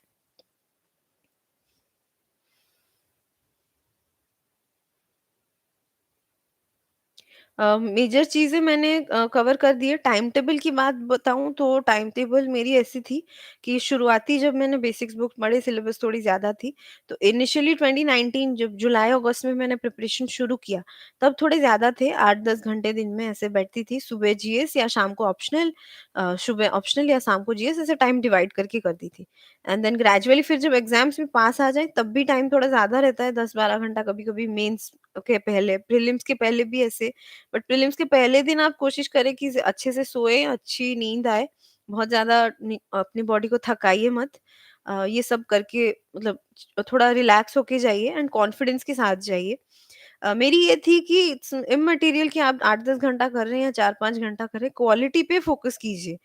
मेरी एक वीकली, मंथली टाइमलाइन्स हुआ करती थी एंड मेरी शेड्यूल अक्सर बदलती थी। It was very flexible. मैंने ये तय कर लिया था कि मैं वीकली में इतना पोर्शन कवर करूँगी या इतना टेस्ट दूँगी, इतना टेस्ट एनालाइज़ करूँगी, जो भी आपको करना है। एंड उस पे टिके रहिए। अगर बीच में कोई 2 दिन आपने थोड़ी-सी ब्रेक ले ली, थोड़ी रिलैक्सिंग थी, किसी दिन 3-4 घंटे ही हो पाया, किसी दिन आधा घंटा, 1 घंटा ही हो पाया। शुरुआती कुछ दिनों में मेरी वर्क एक्सपीरियंस भी है, काम भी था, तो ऐसे हर दिन सेम नहीं रहता है, जैसे पाँचों उँगलियाँ समान नहीं होती। तो इट वाज़ लाइक दिस, कभी-कभी 8-10 घंटे, एग्ज़ाम पास आ जाए तो 10-12 घंटे, कभी-कभी 3-4, कभी-कभी 0 होता है। जैसे ये वाले अटेम्प्ट में मैं मतलब कवर करने के लिए वैसे बहुत ज़्यादा नहीं था, mostly it was practice test and syllabus. तो कभी-कभी ऐसे ये भी हो जाता है कि मतलब थोड़ा-सा ब्रेक दे दूँ खुद को, कोई एक ओटीटी पे कुछ एक देख लिया, या फिर मुझे ट्रैवलिंग पसंद है। आप हॉबी को परस्यू करते रहिए, स्ट्रेस बहुत ज़्यादा मत लीजिए, बहुत ज़्यादा लोनली होने की भी ज़रूरत नहीं है। सोशल मीडिया यूज़ करने के लिए तो नहीं बोल रही हूँ, मैं एक्टिव थी, पर आपके कुछ तो गिने-चुने दोस्त होंगे जिन पे आप ट्रस्ट कर सकते हो, उनके साथ थोड़ा-थोड़ा टाइम स्पेंड करने में कोई हर्ज नहीं है। अनलेस एग्ज़ामिनेशन बहुत पास हो, जब पास हो तब बहुत ज़्यादा सीरियस होना येस बनता है, बट मेरी शेड्यूल ऐसी थी। कभी-कभी 0 भी होती थी, कभी-कभी 3-4 घंटे, कभी-कभी 8-10 घंटे। एग्ज़ाम पास आ जाए जो 2-3 महीना, तब सीरियस होके हर दिन बैठना होता है, प्रैक्टिस चलती रहती है। मेरी सारी मीडियम इंग्लिश थी। एंड अगर मैं बोलूँ सोशियोलॉजी यूज़ मतलब चूज़ करने का था, आई वाज़ कन्फ्यूज़्ड बिटवीन, मेरी अपनी बैकग्राउंड वाली जो ग्रेजुएशन वाली सब्जेक्ट अवेलेबल नहीं थी। I was confused between maths and some humanities optional. तो फिर मैंने जब डिसाइड किया, मैंने देखा कि मुझे क्लासरूम कोचिंग नहीं लेनी है, मुझे घर से प्रिपेयर करनी है, तो आई नीडेड समथिंग, वो प्रैक्टिकल डिसीजन था कि मुझे एक कम सिलेबस वाला कुछ चाहिए। मैथ्स बहुत लंबा होता है, बहुत टाइम जाएगा खुद करके समझने के लिए। फिर मैंने सारे जो भी ह्यूमैनिटी सब्जेक्ट मुझे सूट किए, मतलब पॉलिटिकल साइंस हुआ या फिर पब-एड हुआ, सोशियोलॉजी हुआ, ये सारे जो जनरल होते हैं उसके मैंने सिलेबस देखा। एंड सोशियोलॉजी मुझे थोड़ा रिलेटेबल लगा एंड आई थॉट कि इसका इन्फॉर्मेशन जीएस में भी बहुत यूज़ हो सकता है। कुछ टॉपर्स से, प्रीवियस टॉपर्स से एंड इन सर्विस ऑफिसर्स से मैंने कंसल्ट किया and they said sociology is a good choice. Mark fetching उन्होंने ऑफ कोर्स बोला था, लेकिन ये वाली आजकल एक इट्स अ फेक न्यूज़।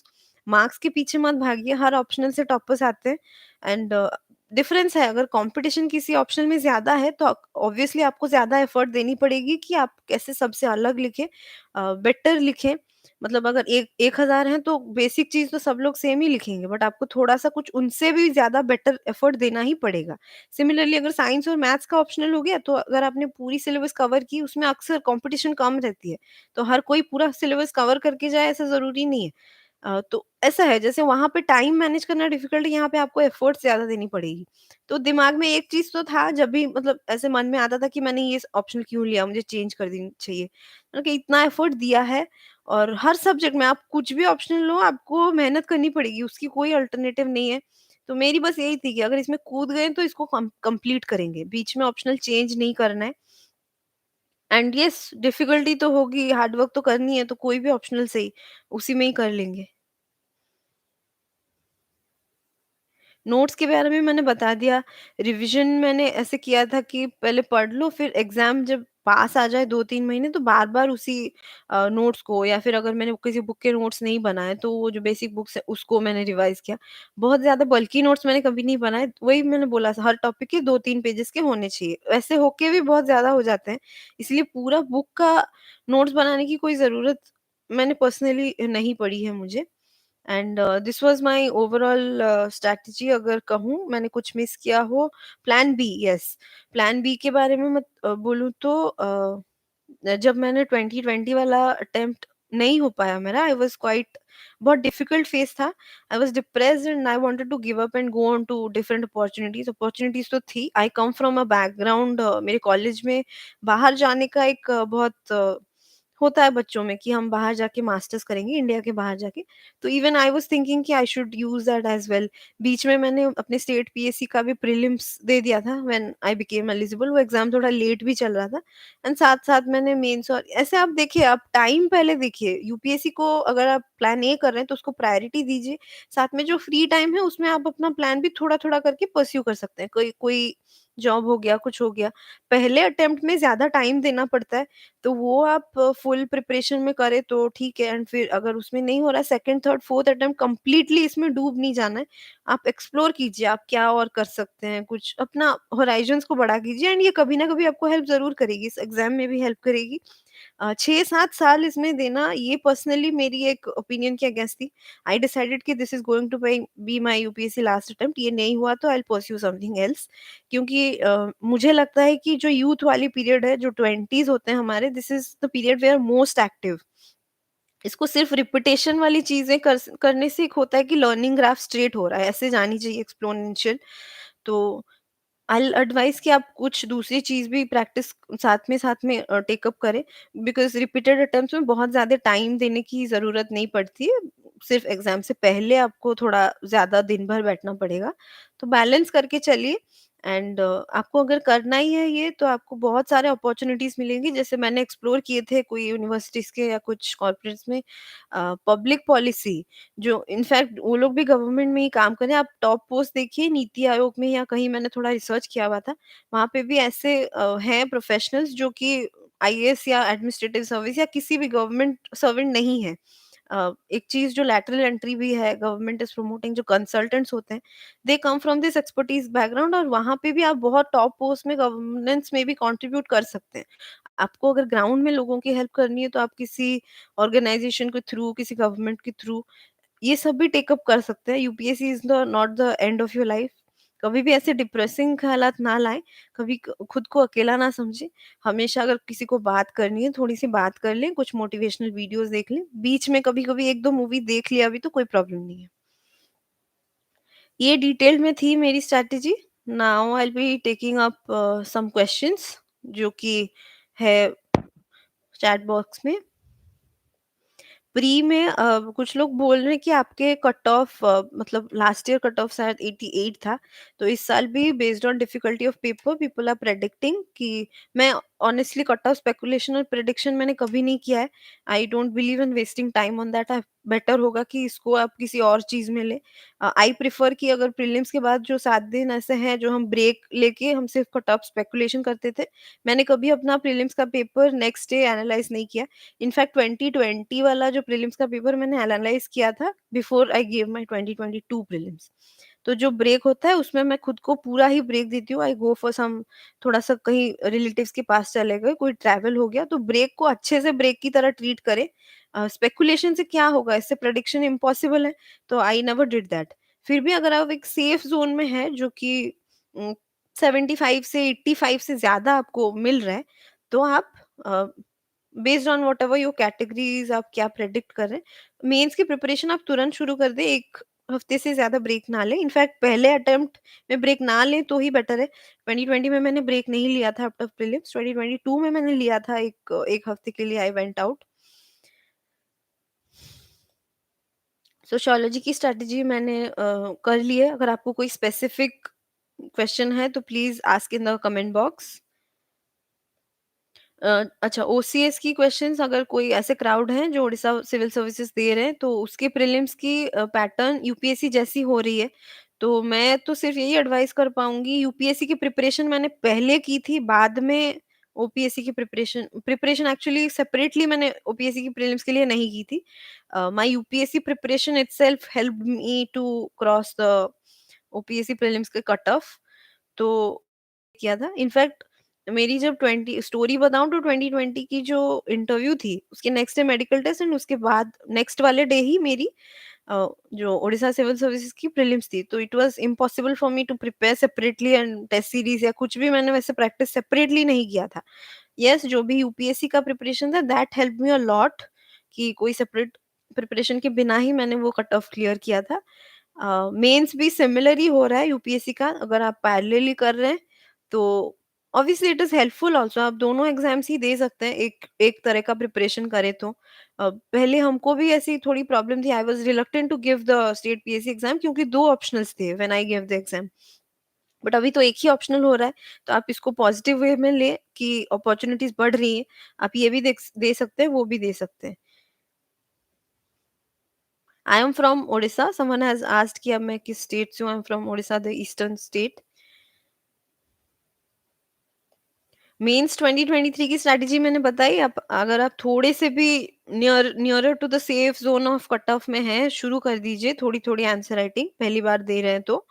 कोई भी थोड़ी डेली ऐसे 1 महीने कर लीजिए। डेली आंसर राइटिंग हमेशा करने की जरूरत मुझे नहीं पड़ी। आपको अगर समझ में आ जाए, जब आपको समझ में आ जाएगी कि इंट्रोडक्शन क्या होता है, कंक्लूजन क्या होता है, बॉडी क्या होता है, कैसे लिखना होता है, क्या डिमांड होती है, तो आपको डेली आंसर राइटिंग करने की जरूरत नहीं पड़ेगी। आप टेस्ट सीरीज उठा के भी कर सकते हैं।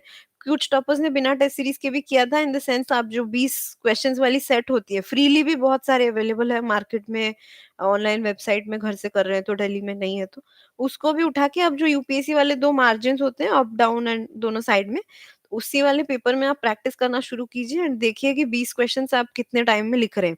इनिशियली मुझे भी 4-5 घंटे लगते थे एक पेपर लिखने में, बट धीरे धीरे वो प्रैक्टिस से टाइम कम हो जाएगा। जब जब आपको इन्फॉर्मेशन रिटेन होने लगेगी, सब कुछ ब्रेन में होगा, फास्ट फास्ट लिखना भी शुरू करेंगे।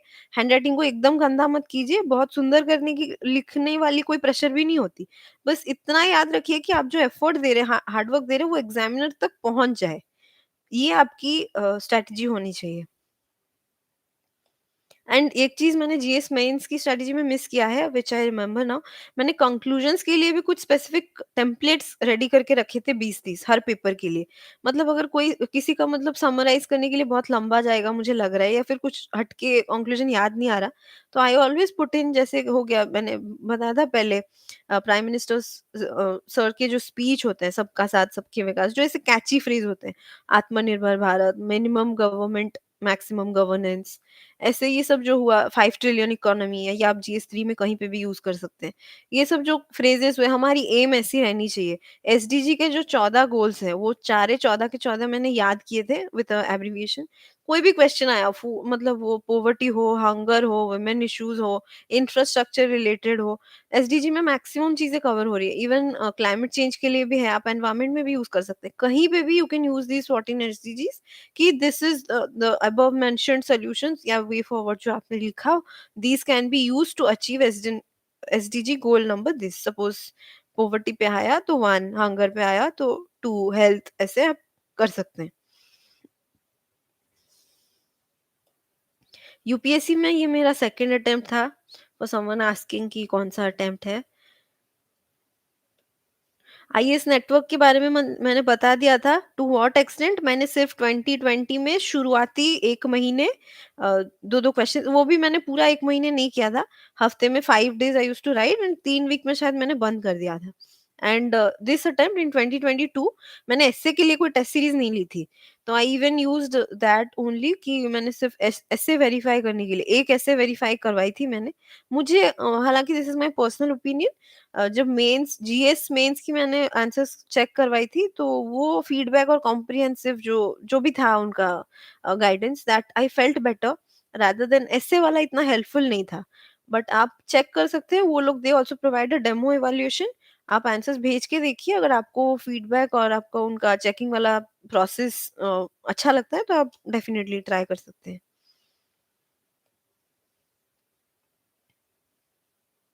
समवन हैज आस्क्ड प्रॉब्लम हुआ प्लानिंग में, अगर आप थोड़ा क्वेश्चन को डिस्क्रिप्टिव बना सकते हैं कि प्लानिंग में क्या प्रॉब्लम हुई थी, then I can explain better. Mains GS paper YouTube से कर सकते हैं क्या? मैंने कोई यूट्यूब वाले वीडियोस नहीं देखे हैं वैसे पर्सनली।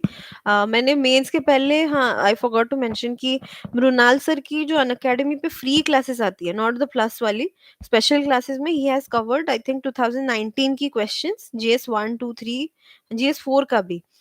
उन्होंने सारे 20 के 20 क्वेश्चंस के एनालिसिस और उसमें क्या कंटेंट हो सकता है, वहां से मुझे बहुत सारा कंटेंट मिल गया, मैंने उससे ही नोट्स बना लिए थे। इनफैक्ट उनके जो इंट्रोडक्शन और कंक्लूजन सर सर लिखना सिखाते, वहां से ही मैंने बहुत कुछ सीखा था। वो वीडियोस आप चाहें तो आप भी यूज कर सकते हो। आंसर राइटिंग के लिए अगेन मैंने बता दिया, टीएलपी का फ्री है। कुछ क्वेश्चंस मैंने वहां से वो वहां से मैंने क्वेश्चंस कलेक्ट किए, आंसर्स मैंने आइस डॉट नेटवर्क से वेरीफाई किए, सिर्फ वही 20-21 दिन के लिए इन 2020, मेरे जो पहले अटेम्प्ट वाले मीन्स में। देन मैंने फोरम की टेस्ट सीरीज ली थी, एंड 2022 में मैंने टेस्ट सीरीज ली थी विजन की। इसके अलावा आप यूज कर सकते हो जो फ्री वेबसाइट है, free UPSC materials dot com, उसमें सारे पुराने मॉक टेस्ट जो टेस्ट सीरीज होते हैं उसके वो लोग फ्री में कंटेंट अपलोड करते हैं, सोल्यूशंस। वो तो आपको हालांकि मतलब खरीदने की जरूरत नहीं है, because they are the older ones. वहां से मैंने कभी कभी बीच बीच में एक एक उठा के जिसका मुझे कंटेंट कम लगे, वो सॉल्यूशंस कंटेंट में पढ़ती थी, एंड वहां से कुछ अच्छा पॉइंट मिले तो I used to add them in my A4 sheet वाले जो नोट्स थे। Study about 5-6 hours, output is very low, exactly मैंने यही कवर किया था कि आपको 5-6 घंटे, 8 घंटे, 10 घंटे कोई बोले कि मैं बैठ के पढ़ रहा हूँ, पढ़ रही हूँ, उसकी आउटपुट इम्पॉर्टेंट है। I said that quality is more important than quantity. तो मेरी एक ये है कि जब भी मैं पढ़ने बैठूं, चाहे मैं 1 घंटे भी बैठूं, तो I had this competition in mind कि ये चीज मैं ही बेस्ट पढ़ूंगी, मतलब I shouldn't have any kind of distraction in those 1 hour. आप देखिए, ये ट्राई करके देखिए, अगर 1 घंटे आप ऐसे पूरा बिना कुछ सोचे सिर्फ उसमें घुस के समझने की कोशिश कर रहे हैं, तो that is even better than reading for 10 hours and बीच में with distractions and a lot of disturbances and not with proper focus. तो टाइम बिल्कुल भी इंपॉर्टेंट नहीं है।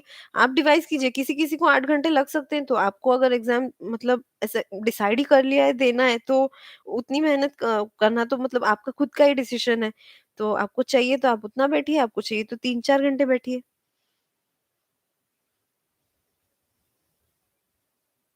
लॉस्ट मोटिवेशन, देखिए मोटिवेशन मुझे लगता है कि खुद से आना चाहिए। आप खुद याद कीजिए कि आपको ये एग्जाम खुद देना है या किसी के प्रेशर में आके दे रहे हैं आप। प्रेशर में आके दे रहे हैं तो pressure will never help you to do this something. मतलब आई फील कि अगर आपने डिसाइड किया है कि आप अच्छे से प्रिपेयर करके यूपीएससी देना चाहते हैं, this whole want to yourself, जो भी है टॉर्चर बोले, एफर्ट बोले, जो भी बोले, आपने अगर सच में डिसाइड किया है पूरा देने के लिए, तो आप 50% of your work is done. तो अभी तो फिर टिकना ही पड़ेगा। आप याद कीजिए पहले कितना मैंने मेहनत कर लिया है, अगर आप अभी गिव अप कर दोगे तो वो अपनी आपकी हार्ड वर्क वेस्ट हो रही है, आपकी वो 1 ईयर वेस्ट हो रही है। मुझे ये करना है, I have to fight for this, I have to win this. उसी से ही आपको मोटिवेशन आएगी। मुझे मोटिवेशन कभी एक्सटर्नल सोर्स से मिली ही नहीं। मुझे किसी ने बिठा दिया कि आप 10 घंटे बैठ के पढ़ो, मम्मी-पापा बोल रहे हैं कि ये देखो, तब मैं कभी फ़ोकस नहीं कर पाती हूँ। जब अंदर से मोटिवेशन आती है कि मुझे ये पाठ खत्म करना है आज, तब जाके वो जल्दी-जल्दी खत्म होता है। फिर और 12 घंटे बैठने की भी ज़रूरत नहीं पड़ेगी। कोचिंग के बारे में मैंने डिटेल बता दिया, क्लासरूम कोचिंग नहीं ली थी, सिर्फ़ टेस्ट सीरीज़ से ही मेरी प्रिपरेशन थी। How much time you should give for one revision before prelims and how to revise efficiently before exam. Just before exam अगर आपके अंदर वो seriousness है कि मतलब डर है, that nervousness, डर, मुझे तो लगता है कि डर के साथ ही पढ़ाई अच्छी होती है। मतलब जब आपके अंदर मतलब ये हो ना कि एग्जाम पास आ रहा है तो अब अपने आप स्टैमिना बहुत बढ़ जाता है। एंड स्पेशली एक बात बताऊं, प्रीलिम्स के बाद जब पता चलता है कि आप क्लियर कर रहे हो, प्रीलिम्स एंड मेंस देने जा रहे हो, इट्स अ ग्रेट अपॉर्चुनिटी। पूरे इंडिया में सिर्फ 11,000 बच्चे ही सिलेक्ट हो रहे हैं। तो मतलब अगर किसी में मतलब मैंने अपना ये कैलिबर खुद डिसाइड किया है, मैंने खुद को प्रूव किया है, तो why not use this opportunity to the fullest. तब अपने आप स्टैमिना आ जाती है, आप बैठ के पूरा कर सकते हो। एफिशिएंसी अपने आप बढ़ेगी, आप बस सीरियसनेस बढ़ाओ। अगर सच में आप ये करना चाहते हो, it will come naturally to you.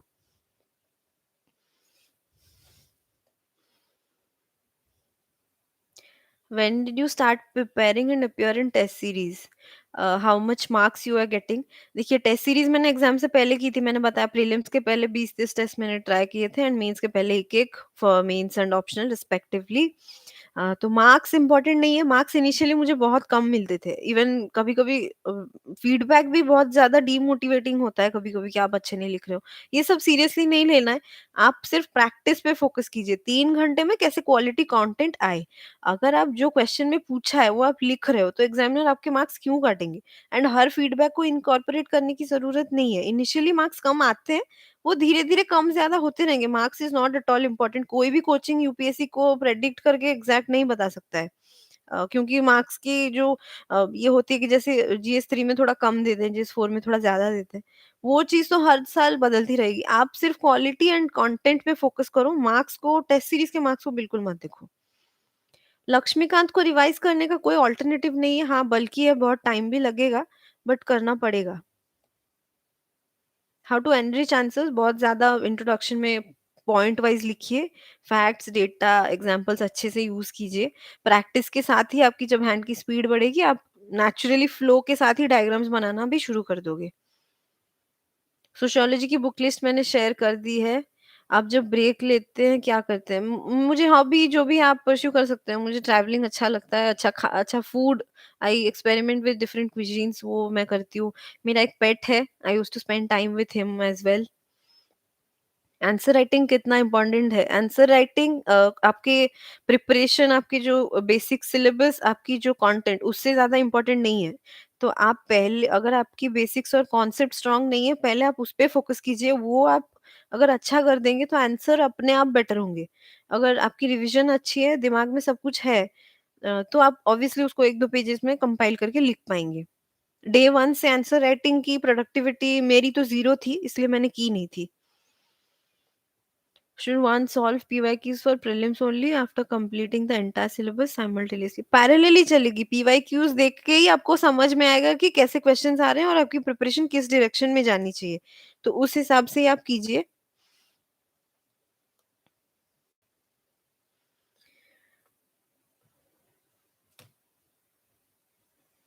Instagram और टेलीग्राम दोनों की लिंक मैं बता दूंगी। तो वो टेलीग्राम की शायद मैंने डिस्क्रिप्शन में ऐड कर दी है। एंड टेलीग्राम पे ही आपको इंस्टाग्राम की मिल जाएगी, आप वहां से मुझे और क्वेश्चंस दे सकते हैं। How to do philosophers part in ethics, इसको मैंने सेपरेटली नहीं किया था। मुझे ऐसा लगता है कि आपके एथिक्स वाला पेपर जीएस का पार्ट है, इट्स फॉर अ रीजन। आपको एथिकल या फिलोसॉफिकल साउंड करने की एकदम से जरूरत नहीं है, unless you have a philosophy optional paper. Ethics की मेरी आंसर्स एकदम सिंपल थी, जैसे जीएस की होनी चाहिए। आराम से मतलब सिंपल वर्ड्स में डेफिनेशन दीजिए, फिर उसके रिलेवेंट कीवर्ड्स और एग्जांपल्स के आप अपना आंसर इलाबोरेट कर सकते हैं। टेलीग्राम चैनल आप डिस्क्रिप्शन में ही लिंक कलेक्ट कर लीजिए। कौन-सी ज़्यादा इम्पोर्टेंट पार्ट है इन पेपर 2? पूरी ही सिलेबस इम्पोर्टेंट है, सिलेबस स्किप करके मत जाइए, ये ग्रेजुएशन की एग्ज़ाम तो नहीं है। सारे रिलेटेड ही आते हैं क्वेश्चंस, मतलब एक क्वेश्चन सिर्फ एक टॉपिक का नहीं होता, मल्टीपल टॉपिक्स में होते हैं। ट्रिकीएस्ट part in preparation of sociology, ट्रिकीएस्ट part तो थिंकर्स ही हैं, उसको आप कवर कर लेंगे तो बाकी थोड़ी ईज़ी और ईज़ियर लगती है। Can you please send those chapters? मैं लिंक भेज दूंगी। अनु मैम की स्ट्रैटेजी में वो चैप्टर्स मेंशन थी, इवन रिलायबल एंड वैलिड की वेबसाइट की लिंक मैंने शेयर किया हुआ है, वहां पर डिटेल ही लिखा हुआ है कि कौन कौन सा चैप्टर इंपॉर्टेंट है, और मैंने वही वही सब किया था। सोर्सेस मैंने डिटेल में ऐड कर दिया है in my Telegram channel. Being an engineer, what are factors do consider while, मैंने ये डिटेल में शेयर कर दिया है कि मैंने ऑप्शनल क्यों लिया। एंथ्रोपोलॉजी की मुझे थोड़ी सी बायोलॉजी जैसी रिलेटेड लगी, and I found sociology more relatable and more fun, interesting, तो मैंने इसलिए चूज किया था। Balance between OPSC and UPSC, ये तो मैं बोलूँगी कि मेरी मतलब पूरी फ़ोकस यूपीएससी पे ही थी, एंड बिकॉज़ उसकी सिलेबस बड़ी है एंड कॉम्प्लिकेटेड है, तो ओपीएससी में इनफैक्ट मुझे हेल्प कर गई without a proper defined strategy in OPSC. CSAT के लिए आप देखिए, even if you are an engineer, ये है कि 4-5 पेपर्स जो भी प्रीवियस है वो भी बैठ के आप सॉल्व कर लीजिए। हाथ में थोड़ा स्पीड होना चाहिए। मुझे कॉम्प्रिहेंशन क्वेश्चंस बहुत डिफिकल्ट लगते थे, तो मैंने वो अटेम्प्ट नहीं किया। मैं मोस्टली क्वांटिटेटिव क्वेश्चंस प्रेफर करती हूँ, और उसमें भी मुझे प्रॉब्लम हुई थी। ऐसा नहीं है कि बिना प्रैक्टिस के ही मेरे क्लियर हो गए। 4-5 पेपर्स आप लेके प्रैक्टिस कीजिए, वहाँ पे स्पीड भी बहुत इंपॉर्टेंट है। क्वेश्चंस लेंथी आ रहे हैं, डिफिकल्ट आ रहे हैं, 4-5 प्रैक्टिस करेंगे तो हाथ में स्पीड आएगी, और एग्ज़ैक्ट आंसर भी आप पहुँच जाओगे। ओडिशा के बारे में इंटरव्यू में मुझे ट्राइबल रिलेटेड कुछ क्वेश्चन्स आए थे कि टेक्नोलॉजी उनकी तरफ क्यों नहीं आ रही है? How to increase content for essay and ethics? Increase करने की ज़रूरत नहीं है। आपको 10-11 पेज ही एक एसे लिखना है, 2 या 4 पेजेज़ का एक एथिक्स आंसर लिखना है। कंटेंट ज़्यादा करने की ज़रूरत नहीं है। जो बेसिक्स है, जो है वो आप पहले रेडी कीजिए। उतना ही कंटेंट बनाइए जितना आप लिख पाएँगे। ज़्यादा कंटेंट बनाएँगे तो वो टाइम वेस्ट ही है, आप लिख नहीं पाएँगे।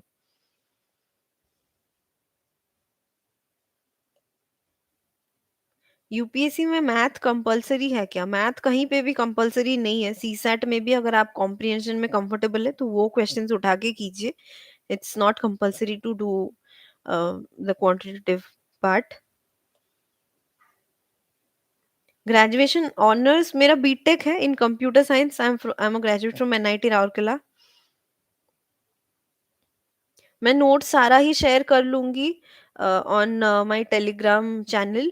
लिंक डिस्क्रिप्शन पे है, नीचे बॉक्स में, एंड आप मेरे इंस्टाग्राम के प्रोफाइल पे भी जाएँगे, सर्च कीजिए, मेरा ही नाम है, कुछ 1 2 3 नहीं है, कस्तूरी पंडा। मिल जाएगा। एंड उसमें इंस्टाग्राम के भी जो डिस्क्रिप्शन बायो में भी मैंने लिंक ऐड किया हुआ है टेलीग्राम से, वहाँ पे आप डाउनलोड कर सकते हैं। आपने ऑनलाइन कोचिंग ली थी क्या? नहीं, कोचिंग नहीं ली थी, जो मृणाल सर के नोट्स है, पीपीटीज़ हैं, उसी को मैंने यूज़ किया था। By that I mean mentorship.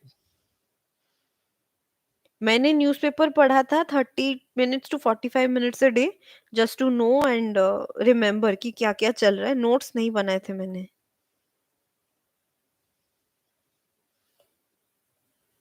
मैं सारे फ्री रिसोर्सेज़ शेयर कर दूँगी टेलीग्राम पे, बहुत सारे रिक्वेस्ट आ रहे हैं, आई विल ऐड।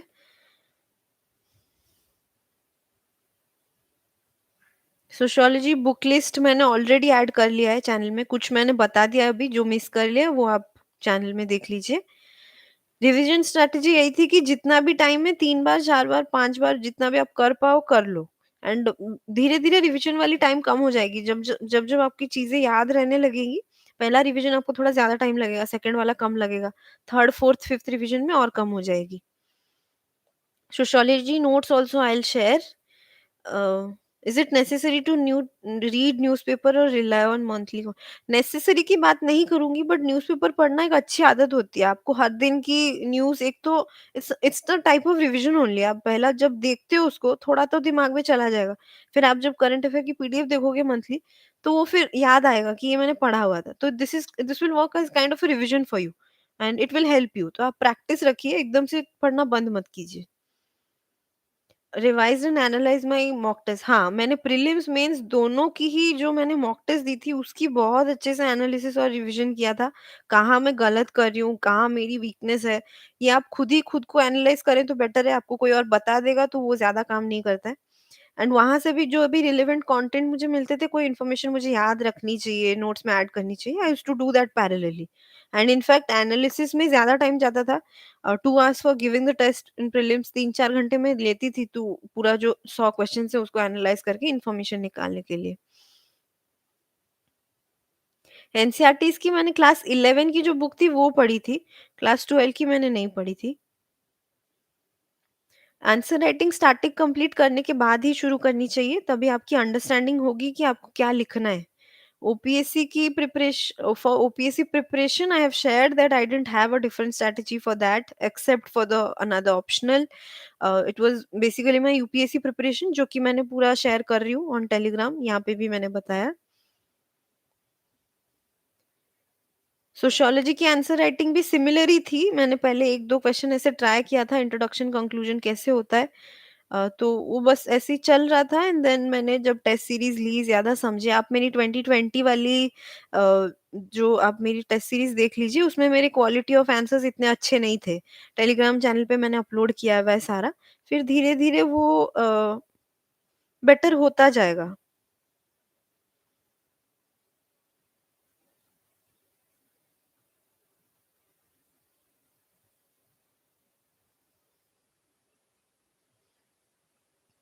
मीडियावल और एंशिएंट प्रेफर तमिलनाडु, आप अभी के लिए बेटर होगा कि तमिलनाडु को ही तमिलनाडु वाली बुक्स ही फॉलो करें। मैंने ली थी जो एनसीईआरटी की पुरानी वाली, बट अभी क्वेश्चंस बहुत बदल रहे हैं। अभी आर्ट एंड कल्चर के साथ-साथ एंशिएंट और मीडिएवल के भी क्वेश्चंस आ रहे हैं। एनसीईआरटी में आपको पूरा कंटेंट नहीं मिलेगा, सारा मतलब थोड़ा स्किप किया हुआ है। एंड इवन इन जो पुराने एनसीईआरटीज़ हैं, वो थोड़े वैसे टेक्सचुअल टाइप है। आपको आप तमिलनाडु वाली बुक मतलब शुरू कीजिए। वो आपको थोड़ा मतलब मज़ा भी आएगा। It it is a colourful and diagrams के साथ, मैप के साथ है। समझने में ईज़ी होगा। टिप्स फॉर पर्सनैलिटी टेस्ट, पहले तो आप प्रीलिम्स और मेंस अच्छे से कीजिए, पर्सनैलिटी टेस्ट अच्छे से होगी। I hope I have covered most of the questions. Uh, मैं चैट बॉक्स में ही फिर से अपना टेलीग्राम वाली लिंक ऐड कर देती हूँ।